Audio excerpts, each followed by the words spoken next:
Close your eyes for a second.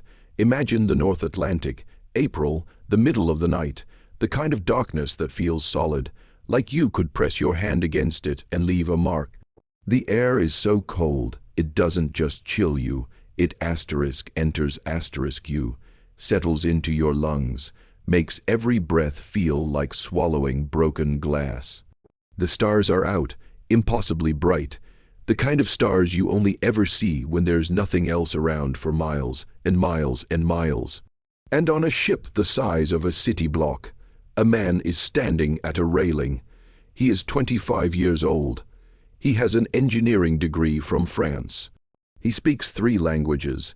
He has 2 daughters who call him Papa, a wife who is 7 months pregnant, and a mother back in Haiti who has been counting the days until she sees him again. He has a whole life waiting for him, just 4 more days of ocean, and everything changes. He is gripping the railing so tightly his knuckles are pale. Below him, a small wooden boat is descending into the black water, rope by rope, creek by creek. And inside that boat, almost out of sight now, is the face of his wife. She's looking up at him. Her mouth is moving, but he can't hear the words over the wind and the screaming. He raises one hand, he tries to smile, and then the darkness swallows her. That man's name was Joseph Philippe Lemercier Laroche.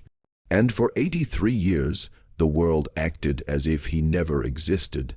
You've seen the movies, you know the songs. You've heard the names, the wealthy industrialists, the socialites, the captain, the architect. The Titanic is perhaps the most documented disaster in human history. More books have been written about it than almost any other single event of the 20th century.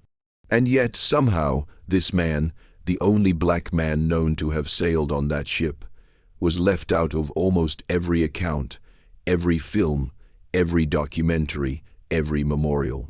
Until 1995, when his daughter, 84 years old and running out of time, decided she had been silent long enough. This is her father's story, and I want you to hear it the way it deserves to be heard, not as a footnote, not as a curiosity, but as what it truly is. A story about love and ambition and the quiet, crushing weight of being seen as less than you are. A story about a man who crossed one ocean to educate himself, crossed another to save his family, and paid the highest price for both. Let's go back to the beginning, Haiti, 1886. A coastal city in the north called Cap Haitian, where the air smells of salt and roasting coffee and the streets fill with noise from the harbor every morning. This is where Joseph was born on the 26th of May, into a family that was, by the standards of the time and place, remarkably privileged. His father had been a military officer with government connections. His mother, Idolize, came from a respected lineage in the Haitian elite. They lived in a proper house, wooden shutters, a garden with tropical flowers, a dining table where French was spoken. Now you have to understand something. Haiti in the late 1800s was a country still finding its footing. It had been the first black republic in the world, the only nation born from a successful slave revolt, and it carried that history like both a crown and a wound. The politics were unstable, the economy was fragile, but there were families like Joseph's, who had built something, who believed in something, who believed, above all else, in education. Joseph was a curious child. I mean profoundly, restlessly curious in the way that certain kids are the kind who take apart the clock to see what's inside and then try to put it back together before their parents notice. He used to watch the ships come into the port at Cap Haitian and ask the same question over and over. Asterisk, how does something that heavy float? Asterisk, he wanted to know how things worked, how the world was built. And his mother, his extraordinary mother, watched him and thought, asterisk, this boy needs more than Haiti can give him right now. Asterisk, she wanted her son to become an engineer. Not just any engineer, a European-trained engineer, someone who could come back one day and build things. Real things, bridges, machines, futures. So when Joseph was 15 years old, she made a decision that must have cost her more than she ever let on. She put him on a ship, alone, a 15-year-old boy with a small suitcase and a letter from his father, crossing the Atlantic to a country he had only read about in books. Imagine that, 15 years old, watching the only world you've ever known shrink into the horizon behind you. Joseph arrived in France and made his way to a small city called Bougival, about 80 kilometers north of Paris. He found a room to rent. He enrolled in school. He studied. And I mean, he studied with the kind of focused, almost ferocious dedication that people only find when they know they have something to prove and not much time to prove it. He woke up before dawn. He stayed up past midnight. He learned French grammar until he could write better than students who had been speaking it their whole lives. He mastered mathematics, physics, technical drawing. He was brilliant. His teachers said so. His grades proved it. And in the early 1900s, Joseph Philippe Lemercier Laroche graduated with a full engineering degree. His mother must have wept when she heard, but here is where the story takes a turn. Here is where the thing happens that you already knew was coming, but still lands like a fist to the chest. Joseph started looking for work, and no one would hire him, not because of his skills, not because of his grades, or his French, or his degree, or his references, but because of his face, because of his skin, because this was France in 1905, and a black engineer, regardless of his qualifications, was something that the industry simply could not accommodate. He applied to engineering firms, construction companies, government offices, dozens of applications, dozens of rejections. Some of them didn't even bother with a response. He would show up for an interview and be told, very politely, that the position had already been filled. He would submit his papers and hear nothing back. He would walk into a room and watch faces shift, that small, telling rearrangement of expression that people do when they've decided something about you before you've opened your mouth. There were no signs that said *whites only* in France, no official segregation, no laws written on paper that excluded him. And in some ways that made it worse, because the discrimination was deniable, it was invisible, it lived in the pauses between words, in the doors that were somehow always already closed. Joseph found work eventually, but not the work he had trained for. He took whatever he could get, low-level, low-paying positions that didn't touch his actual skills. He worked harder than everyone around him. He did more. He asked for less. And still he watched less qualified white colleagues get promoted over him year after year. He was stuck, and I think somewhere deep in his chest he was starting to break. And then he met Juliette. Her full name was Juliette Marie-Louise Lafargue. She was the daughter of a wine merchant in Villejuif, just south of Paris. Brown hair, soft eyes, and a smile that Joseph would later describe, according to his daughter, who heard it from her mother, as the kind of smile that made you forget you were tired. Juliette was 20 years old.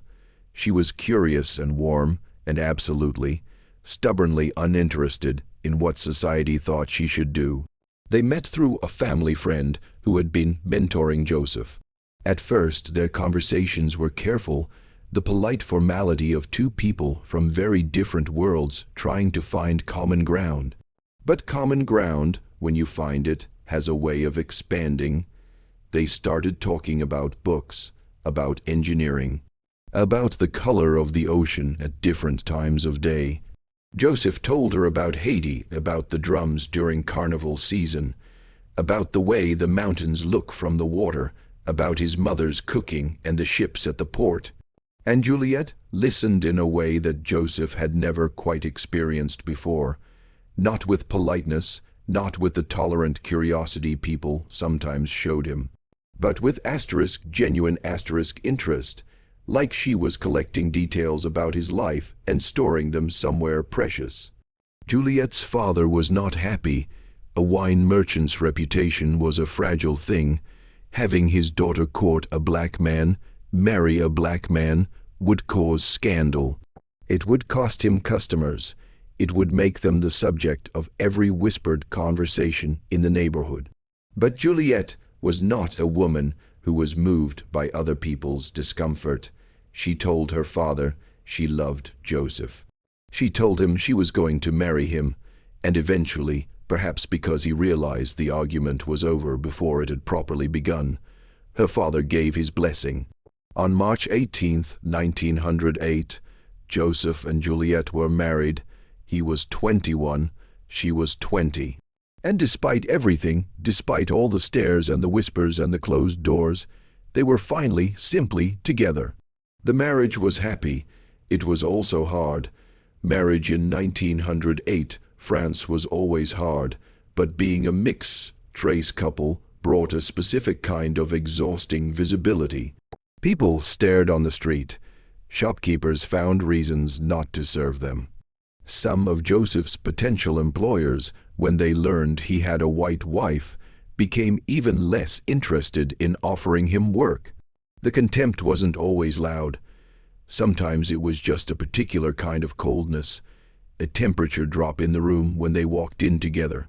But they had each other, and on February 19, 1909, they had something else. Their first daughter, Simone. She had her mother's eyes and her father's smile, and Joseph, by all accounts, was completely undone by her. He held her on the first night and cried. He made a promise to himself, a quiet, private promise of the kind that fathers make in the dark when no one else can hear, that he would find a way to give this child a better life. A year later, on July 2, 1910, their second daughter, Louise, was born, and this is where the worry starts to compound. Because Louise was premature, she was tiny and weak, and the doctors were genuinely uncertain she would survive. Joseph and Juliet spent weeks at her bedside, just waiting, praying, refusing to leave, and slowly, against the odds, little Louise got stronger. She made it, but her health remained fragile, and her care was expensive, bills that Joseph, on his limited income, was struggling to pay. By early 1912, Juliet was pregnant again, their third child, and Joseph was staring at a set of numbers that didn't add up, and a life in France that was quietly crushing him. He couldn't advance in his career. He couldn't give Louise the medical care she needed. He couldn't build the life he'd promised himself, promised his wife, promised his children. And then he had the idea that changed everything. He would go back to Haiti. It sounds simple when you say it like that. But think about what it meant. In Haiti, Joseph's engineering degree would carry genuine weight. His family had connections, real ones, with the government and the respected families of the North. His mother was alive and well and would help them get settled. In Haiti, the color of his skin wouldn't be a reason for every door to close. He could build something real. He could give his daughters a future. He could breathe. He talked to Juliet. She was hesitant, of course she was. She'd never been to Haiti. She didn't speak Creole. She would be leaving her parents, her country, everything that was familiar to her. But she trusted Joseph, and she said yes. His mother in Haiti was overjoyed. She had missed her son for over a decade. She immediately offered to buy the family's tickets. The original plan was to leave France in late 1912. But, with the new pregnancy progressing, Joseph moved the date up. He wanted the baby to be born in Haiti, close to family. His mother purchased first-class tickets on a French ocean liner called the SS France, departing in April 1912. Everything was in place, and then Joseph heard about the children's policy. The SS France required all children to eat in the nursery during mealtimes.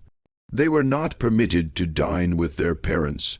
Joseph, who had built his entire adult life around the conviction that love was worth fighting for, found this policy intolerable. Simone was 3 years old. Louise wasn't even 2. They were babies.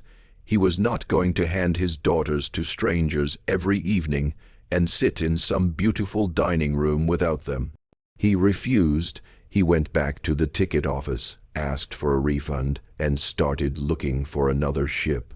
That's when he heard about the Titanic. You've heard the descriptions. The largest ship ever built. Its maiden voyage, a floating palace, 4 funnels, a swimming pool, Turkish baths, a restaurant that rivaled anything in Paris. The newspapers called it unsinkable, and I want you to hold on to that word, because the people of April 1912 really believed it. Not as a sales pitch. They genuinely believed it. The ship had been engineered to be virtually indestructible. The White Star Line's engineers had seen to that, and crucially, the Titanic had no restrictive policy about children dining with their parents. Joseph exchanged the first-class tickets for second-class tickets on the Titanic. The family would board at Cherbourg on France's northern coast on April 10, 1912. From there, they would sail to New York. From New York, they would take another ship to Haiti. A longer journey, yes. But they were going home the morning of April 10th. Joseph, Juliette, Simone, and Louise took a train to Cherbourg. The Titanic was too massive to dock directly at the pier, so passengers were ferried out to the ship on smaller vessels called tenders. Theirs was called the SS Nomadic, a little white boat flying the White Star flag. Joseph carried Louise in his arms. Simone held her mother's hand and looked at everything with enormous, wondering eyes. When the tender rounded the headland and the Titanic came into view for the first time, Joseph stopped breathing. It was, and I want you to try to picture this without the benefit of everything you know, it was like a building had gone floating. The hull was a wall of black iron, rising so high you had to tilt your head back to see where it ended. 4 smoke funnels pointing at the sky. The sheer scale of it defied something in the brain, some basic instinct about what is possible. It looked permanent. It looked immortal. Joseph carried Louise up the gangway and stepped onto the Titanic at around 6:30 in the evening. The sun was low. The ship's orchestra was playing somewhere in the distance. And Joseph Philippe Lemercier Laroche, the only black man on that ship, took a long, slow breath of Atlantic air and allowed himself to feel, for the first time in a long time, something that resembled hope. Their cabin was on Deck E, in the second-class section. Small, clean, comfortable, 2 beds, a wash basin, a porthole looking out onto the ocean. Compared to their apartment in France, it felt almost generous. Juliette sat on the bed and exhaled. Joseph reached for her hand. That first night, the family had dinner together in the second-class dining saloon. Oak, paneled walls, white tablecloths, crystal glasses, waiters moving with practiced efficiency between tables. Simone was entranced by everything, the silverware, the tall glasses, the strange foods arriving in courses. Louise slept in her mother's arms. Joseph laughed at something Juliette said, and for a few hours, the discrimination and the debt and the difficulty of the past decade just fell away. He was just a father having dinner with his family on the most famous ship in the world. Some other passengers stared. Of course they did. A black man with a white wife and 2 mixed-race daughters was not a common sight in any dining room of 1912. Joseph heard fragments, words carried across tables that were not meant to reach him. But he looked at Juliette. He looked at his daughters. He lifted his fork and smiled, let them stare. The next 4 days followed a quiet rhythm. Joseph would rise early and walk the deck, watching the ocean the way he used to watch the harbor in Cap Haitian as a boy. Juliet would stay in the cabin with the children, reading, resting, letting herself be still in a way she rarely could on land. They would meet for meals. In the evenings, Joseph told Juliet stories about Haiti, the beaches he remembered, the way the mountains turned purple at dusk, the smell of his mother's kitchen on Sunday mornings. Juliet fell in love with a country she had never seen. Sunday, April 14, 1912. The family attended a brief church service in the second-class dining room, led by Captain Edward Smith. Passengers sang hymns and gave thanks for the beautiful weather. Joseph sat in the back row with his family and thought about his mother. He imagined the look on her face when she opened the door and saw him standing there. He could almost feel it, the specific warmth of a reunion deferred for years. After the service, Joseph did something a little out of character. He went to the second-class smoking room, the space where men gathered in the evenings to talk and drink and play cards. Joseph rarely sought out strangers, but something drew him there. Maybe the desire to feel ordinary, to sit in a room with other men and just be a passenger like everyone else. He found a corner seat, ordered a drink, watched the other men laugh. For a little while, he felt like he belonged. That evening was their last dinner together. Lamb and roast beef and vegetables and desserts that Simone ate enthusiastically, while Louise, fussy as always, pushed things around her plate.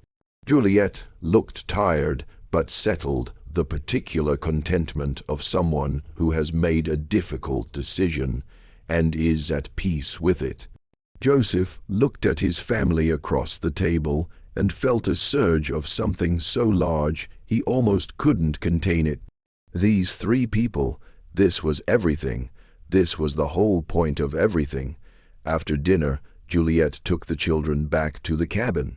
Joseph kissed each of them good night, Simone first, then Louise, who grabbed his finger and held on for a moment the way small children do, with that total, unself-conscious trust. He told Juliet he would be up soon. He went back to the smoking room. He ordered another drink. He thought about Haiti. In less than 2 hours, he would feel a shudder run through the ship. 11:40 p.m. The ice struck the hull on the starboard side, a grinding, scraping contact that lasted only seconds, but opened a series of wounds below the waterline that no ship could survive. In the smoking room, men looked up from their drinks. Someone made a joke about hitting a whale. Someone else laughed a little too quickly. Joseph was already standing. He walked out onto the deck. The night was extraordinary, no wind, stars like scattered salt across black velvet, and there, scattered across the deck, small chunks of ice glittering in the light from the ship's windows. Joseph picked one up. It was real. It was cold and wet and absolutely real in his hand. He looked toward the bow and saw a wall of white sliding away into the darkness. He dropped the ice and ran. The corridors were filling as he raced toward Deck E. A steward tried to stop him, calm, practiced, saying everything was under control. Joseph looked at the man's eyes and saw fear that the voice was working very hard to hide. He pushed past him. When he reached the cabin door and threw it open, Juliet was sitting up in bed with her hands pressed against her stomach. The children were still asleep. Louise's thumb was in her mouth. Simone's favorite doll was tucked under her arm. Joseph told Juliet to get dressed. He said it quietly, clearly, without explanation, because there was no time for explanation. She moved without asking. She was 7 months pregnant and slow, but adrenaline is a remarkable thing. She pulled a wool coat over her nightgown.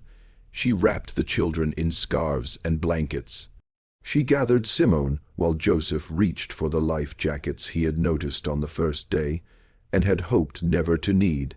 The 4 of them made their way upward through the ship. The corridors were more crowded with every passing minute. Passengers in nightclothes, passengers carrying luggage, stewards with their careful, unconvincing voices saying please remain calm. Please proceed to the boat deck. Everything is under control. The floor tilted, barely at first, then unmistakably. The bow was going down. When they reached the boat deck, Joseph understood the full scale of what was happening. The chaos was absolute, hundreds of people pushing toward the lifeboats, officers shouting orders that dissolved in the noise, crew members struggling with ropes and pulleys, women screaming for husbands, children crying names into the dark. And underneath all of it, if you listened through the human noise, the groan of a ship under stress, and the distant sound of water. Rushing, relentless water. The cold was savage, 28 degrees Fahrenheit, the kind of cold that is less a temperature and more a physical force, pressing into you from every direction. And the orchestra was playing. I need you to sit with that for a moment. In the middle of this, in the middle of the screaming and the listing, deck and the lifeboats descending, and the water rising, a group of musicians stood on the deck and played. Their bows moved across strings, their fingers found familiar notes. I think about those men often. What it must have taken, what they must have known about themselves in those final hours that the rest of us will hopefully never have to know. Joseph spotted a lifeboat on the port side. An officer was loading it, shouting the rule that governed every shipwreck, women and children first. Joseph knew the rule. He accepted it. He understood what it meant for him. Men waited. Men found another way. Men died so that others could live. He turned to Juliet. She was looking at him with tears already running down her face. Her fingers wrapped around his arm like she could not, release him. He told her he would find another boat. He told her he would see her in New York. He told her to take care of the children, to be strong, to never forget how much he loved her. He kept his voice steady. Inside, he was breaking apart. The officer gestured for Juliet to board. Joseph lifted Louise and handed her to Juliet first, kissing the little girl's forehead as she passed from his arms, whispering Papa loves you. Everything will be okay. Then he lifted Simone and placed her in the boat, and the 3-year-old immediately reached back for him with both arms, crying his name. And then something went wrong. In the crush of bodies, in the confusion and the rocking and the pulling, the lifeboat began to lower before everyone was properly situated. Juliet and Simone were pushed to one side by boarding passengers, and Louise somehow was still on the deck. She had been passed back, or perhaps Joseph had held on 1 second too long, the weight of his daughter in his arms, the last thing he wasn't ready to release. And now the ropes were creaking, and the pulleys were groaning, and the boat was dropping, and Louise was still there. A crewman blocked Joseph's path to the railing. He saw a black man moving toward a lifeboat and made an immediate, disastrous assumption. He spread his arms. His face was hard and certain with a prejudice that did not pause to think. He did not see a father trying to pass his child to safety. He saw a threat. Joseph shouted. He begged. He pointed at Juliet in the descending boat. That is her mother. He pointed at Louise in his arms. This is her daughter. Please, let me give her the baby. Please. The crewman did not move. What Joseph did next is the kind of thing that becomes a story. He turned to a complete stranger standing beside him, a woman he had never seen before and would never see again, and placed Louise in her arms. He looked at this stranger. He pointed at Juliet. He said, that is her mother. Please, save my daughter. The stranger looked at the crying child. She looked at the boat disappearing into the darkness. She looked at the man with tears on his face and desperation so pure it had stopped being frightening and become something else entirely. And she leaned over the railing and passed Louise down to the next person, who passed her to the next and the next, a chain of strangers, united for 30 seconds by the simplest possible human impulse. The little girl reached her mother's arms just as the lifeboat hit the water. Joseph stood at the railing. He watched the boat row away from the ship. He could see Juliet's face in the dim light, growing smaller and smaller. She was holding both daughters against her chest, one in each arm, her body curled around them like a shield. Her eyes were on him. She mouthed something he couldn't hear over the wind. He raised his hand. He tried to smile. The lifeboat disappeared into the dark. After that, and this is the part I find hardest to hold, Joseph walked back to the second-class smoking room. He sat down in the same chair where he had been sitting just 2 hours before, the same chair where he had been dreaming about his mother's face. The room was nearly empty. A few other men sat with their drinks, cards still on the table, waiting with a quiet dignity that was either courage or exhaustion or both. They knew, everyone who was still on that ship at this point, they knew. Joseph closed his eyes. He thought about Juliet in the lifeboat. He thought about Simone and Louise. He thought about the baby who would be born in 8 months and would carry his name. He thought about Haiti, about the harbor, about the ships he used to watch as a boy, about the question he had never stopped asking. Asterisk, how does something that heavy float? Asterisk, he had spent his whole life trying to build things, trying to make something that would last, trying to prove over and over in country after country that a black man from Haiti was worth the same as anyone else, that his mind was just as sharp, that his love was just as real, that his life was just as valuable. He had 25 years. That was what the world gave him. At 2:20 in the morning on April 15th, 1912, the Titanic broke in two and went down. The sound was unlike anything human ears were built to process. A deep, splitting groan, a thunderous crash, and then a moment of terrible stillness before more than 1,500 people hit water so cold it stopped their hearts within minutes. Joseph Philippe Lemercier Laroche was among the dead. His body was never recovered. The lifeboats drifted in the darkness for hours. Juliet did not sleep. She held her daughters against her body and kept her eyes on the horizon, looking for a face she had already begun to understand she would never see again. The screams from the water faded slowly as the cold did its work.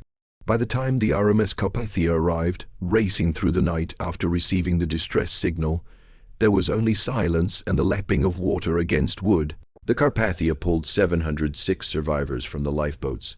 Juliet, Simone, and Louise were among them. When Juliet climbed aboard, she walked through the crowd of survivors asking for a black man.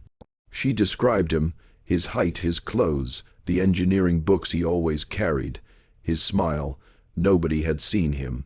The Carpathia docked in New York on April 18th, in the rain, before 30,000 people waiting at the pier. Juliet walked down the gangway holding one daughter's hand and carrying the other, 7 months pregnant, 25 years old, and completely alone. She stayed in New York for several weeks, waiting. No news came. On December 17th, 1912, 8 months after the Titanic sank, she gave birth to a healthy boy. She named him Joseph Philippe Lemercier Laroche Jr. He had his father's eyes, dark, intelligent, and full of something the world had not yet managed to extinguish. Juliet went home to France. She never remarried.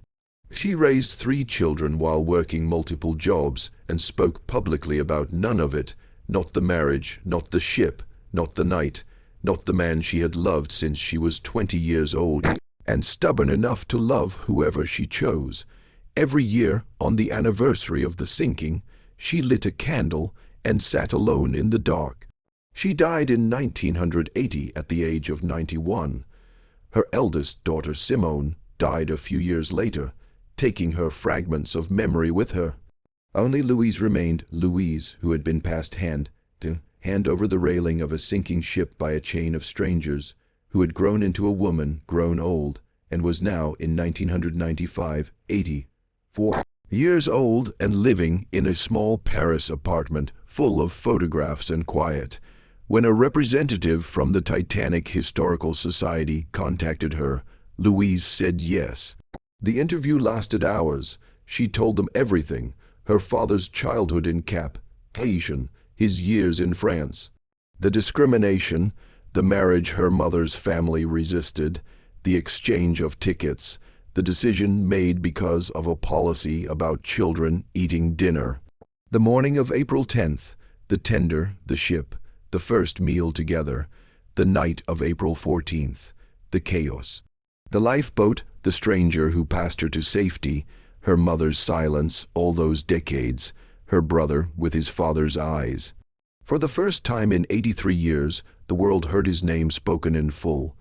Louise Laroche died on January 28, 1998, at the age of 87. She was one of the last surviving passengers of the Titanic, but she had done what she came to do. She had handed her father's story to the world, and the world, this time, was listening. Today, Joseph's name appears in maritime museums. His photograph hangs in exhibitions. Researchers have reconstructed his story with care and documented his place in history. He is no longer invisible. He is no longer a gap in the record. He was a father. He was an engineer. He was a man who crossed an ocean at 15 with a suitcase and a letter, who earned a degree no one would let him use, who loved a woman across every social boundary the world threw at them, who held his daughters one more time and then handed them to strangers to save their lives. He was the only black man on the Titanic. And I want you to think about something as this story settles into you. Think about all the times a door closes and no one documents why it closed. All the times a person is passed over and no record is made of their qualifications. All the names that never appear in the films, all the faces that don't make the photographs, all the stories that only survive because one person, one old woman in a Paris apartment, running out of time, decides that silence has lasted long enough. History is not what happened. History is what gets written down. And for 83 years, Joseph Laroche was the ocean, vast, real, consequential, and utterly undocumented. It was his daughter who gave him back his name, so remember it. Joseph Philippe Lemercier Laroche. Say it out loud if you want. Let it take up the space it always deserved. He was here. He loved deeply and fought hard and died young, in the dark, on a ship that the whole world told him was unsinkable. And his story is not a footnote. It never was.